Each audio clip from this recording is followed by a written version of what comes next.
Communist party মার্ক্সবাদী Khowai মহকুমা কমিটির পক্ষ থেকে খোয়াইয়ের মাননীয় মহকুমা শাসকের নিকট আমরা ডেপুটেশন দিই মূলত একটি বিষয়ে। সম্প্রতি একটি বিষয় আমাদের নজরে আসে। ত্রিপুরা সরকারের ফুড ডিপার্টমেন্ট গত শারদোৎসবের আগে একটি বিজ্ঞপ্তি প্রকাশ করে যে সেপ্টেম্বর এবং অক্টোবর মাসের এই সময়ে রেশন শপগুলির মাধ্যমে আটা, ময়দা, সুজি, চিনি ইত্যাদি দেওয়া হয়। আমরা লক্ষ্য করলাম আমাদের খোয়াই মহকুমায় সেখানে আটা দপ্তর বলছে যে দপ্তর থেকে দেওয়া হয়েছে, কিন্তু খোয়াই মহকুমার কোনো রেশন শপ সেখানে আটা পাওয়া যায়।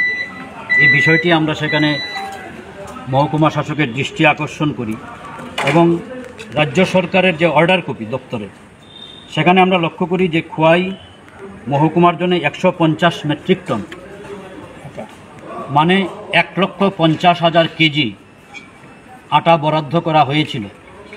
কিন্তু এই সময়ে খোয়াইয়ের কোনো রেশন শপে খোয়াই মহকুমার নাগরিকরা Padmabil block, Tulashigarh block, Khowai block এবং খোয়াই মিউনিসিপ্যাল এরিয়া কোথাও সেখানে আটা দেওয়া হয়নি। এই বিষয়টি আমরা সেখানে নজরে আনি এবং প্রয়োজনীয় তদন্ত করবার জন্য সেখানে আমরা অনুরোধ জানাই।